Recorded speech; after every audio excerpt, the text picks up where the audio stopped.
হযরত শাহজালাল রহমতুল্লাহ আলাইয়ের মাজার জিয়ারত করে সিলেট সার্কিট হাউস সংলগ্ন চাঁদনী ঘাটে শহরের জলাবদ্ধতা নিরসনে সিলেট সিটি কর্পোরেশন গৃহীত প্রকল্পের ভিত্তিপ্রস্তর স্থাপন অনুষ্ঠান ও সমাবেশে যোগ দেবেন প্রধানমন্ত্রী তারেক রহমান। সিলেট সার্কিট হাউসের সামনে আছেন সহকর্মী আমিনুল ইসলাম। বিস্তারিত জানতে যুক্ত হচ্ছি তার সঙ্গে। আমিনুল, সব মিলিয়ে সিলেটে আজ প্রধানমন্ত্রীর সফরকে ঘিরে প্রস্তুতি এবং নিরাপত্তা ব্যবস্থা কেমন দেখতে পাচ্ছেন?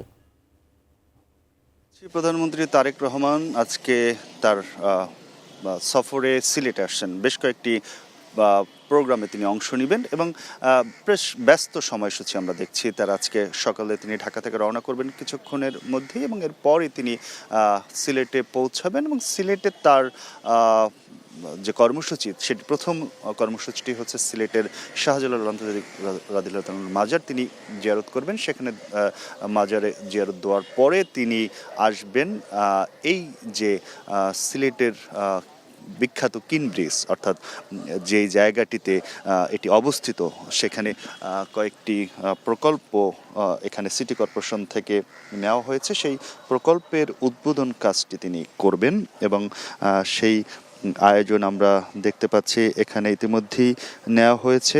আজকে প্রধানমন্ত্রী সেই যে এখানে প্রকল্পগুলো উদ্বোধন করবেন সেটির সময় নির্ধারণ হয়েছে এখানে 11টায়, আর 10:30টায় হচ্ছে তিনি প্রথম মাজারে যাবেন। সেখান থেকে 11টায় এই সার্কিট হাউস সংলগ্ন চাঁদনী ঘাটের যে জলাবদ্ধতা আমরা জানি, এর আগেও বিশেষ করে গত 2-3 বছর আগে বেশ বন্যা হয়েছিল সিলেটে। সেটির অন্যতম কারণ ছিল এই যে নদী সেখান থেকে জলাবদ্ধতা নিরসনের ক্ষেত্রে শহরের বেশ সমস্যা ছিল। সেটি নিরসন প্রকল্পে সিটি কর্পোরেশন থেকে একটি প্রকল্প নেওয়া হয়েছে, সেটির উদ্বোধন করবেন তিনি এখানে।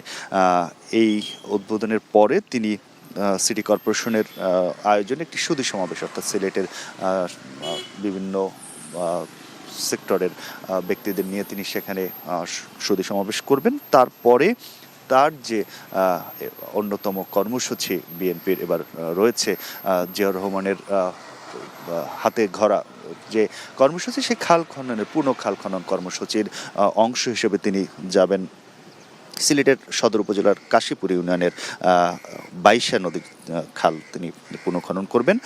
এরপরে সরকারের আরেকটি নতুন আয়োজন, নতুন ক্রীড়া স্পোর্টস 2026, নতুন করে আদলে ক্রীড়াক্ষেত্রে এটি আয়োজন করতে যাচ্ছে সরকার এবং সেই আয়োজনের অংশ হিসেবেই তারা আজকে স্টেডিয়ামে সেখানে এটির উদ্বোধন হবে এবং এই উদ্বোধনের মধ্য দিয়ে ক্রীড়াক্ষেত্রে একটি নতুন দিগন্ত উন্মোচন হবে বলে মনে করছেন প্রধানমন্ত্রী। তিনি তার গতকাল ফেসবুক স্ট্যাটাসে একটি এমন বার্তায় দিয়েছেন, অর্থাৎ ক্রীড়াক্ষেত্রে একটি নতুন আয়োজন হতে যাচ্ছে, নতুন করে ক্রীড়া স্পোর্টস, সেটির উদ্বোধন আজকে হচ্ছে এবং এই উদ্বোধনের সাথে বেশ কয়েকটি জেলাও কানেক্ট করা হবে এবং তারপরে এটি সারা দেশব্যাপী এই আয়োজন হবে। সেটি আজকে সিলেট থেকে উদ্বোধন হচ্ছে।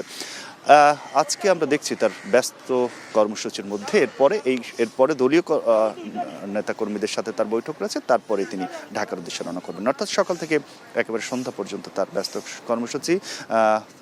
নির্বাচনের আগে তিনি এসেছিলেন বিএনপির চেয়ারম্যান হিসেবে, এখন তিনি আসছেন প্রধানমন্ত্রী হিসেবে সিলেটের জামাই তারেক রহমান। তবে রাষ্ট্রীয় এবং দলীয় কার্যক্রমের মধ্যেই তার সেই সফর সীমিত থাকছে। অন্য আর কোনো আত্মীয়তা বা সেই কোনো জায়গায় যাওয়ার আমরা আসলে কোনো কর্মসূচি আপাতত দেখছি না। এই ছিল প্রধানমন্ত্রী তারেক রহমান আজকে যে সিলেটের সফর করছেন এবং তার যে বেশ কিছু কার্যক্রম রয়েছে তার খবর।